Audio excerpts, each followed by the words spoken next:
পটুয়াখালীর গলাচিপায় জাটকা নিধন বন্ধ এবং নিষেধাজ্ঞা সময়ে মাছ ধরা প্রতিরোধে সচেতনতা সভা ও পোস্টার প্রদর্শন কর্মসূচি অনুষ্ঠিত হয়েছে।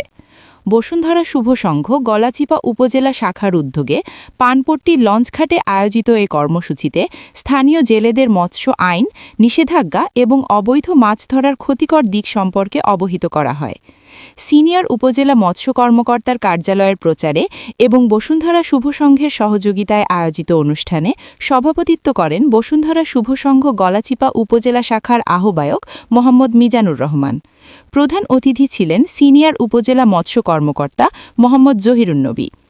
বিশেষ অতিথি হিসেবে উপস্থিত ছিলেন বসুন্ধরা শুভ সংঘের পটুয়াখালী ও বরগুনা জেলা সমন্বয়ক এবং কালের কণ্ঠের গলাচিপা উপজেলা প্রতিনিধি সাইমুন রহমান এলিট, নাগরিক টিভির গলাচিপা উপজেলা প্রতিনিধি হুজ্জাতুল ইসলাম, বসুন্ধরা শুভ সংঘ গলাচিপা উপজেলা শাখার সদস্য সচিব মোহাম্মদ তরিকুল ইসলাম মুন্না, সদস্য মোহাম্মদ হেমায়েত হোসেন মাস্টার, গাজী মোহাম্মদ আনোয়ার হোসাইন, উপজেলা মাধ্যমিক শিক্ষা অফিসের ল্যাব সহকারী মোহাম্মদ সাজমুল ইসলাম, স্থানীয় মৎস্য ব্যবসায়ী হাজী মোহাম্মদ ওহিদুল ইসলাম, মোহাম্মদ দুলাল মাঝি সহ আরও অনেকে।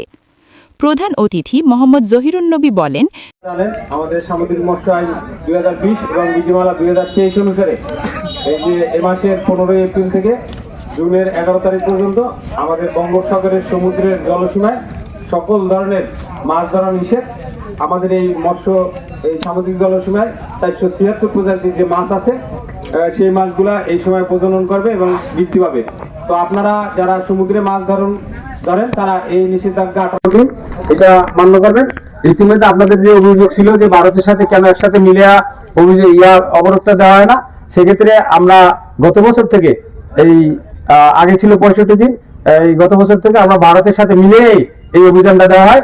এবছর এই ভারতে 58 দিন, আমাদেরও 58 দিন সেম সময়। তো সুতরাং আপনারা এই আইন অমান্য করবেন না, আমাদের মৎস্য সম্পদকে ধ্বংস করবেন না। আপনাদের জন্য শুভকামনা।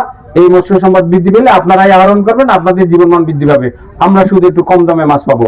সবাই ভালো থাকবেন, সুস্থ থাকবেন। ধন্যবাদ সবাইকে। আসসালামু আলাইকুম।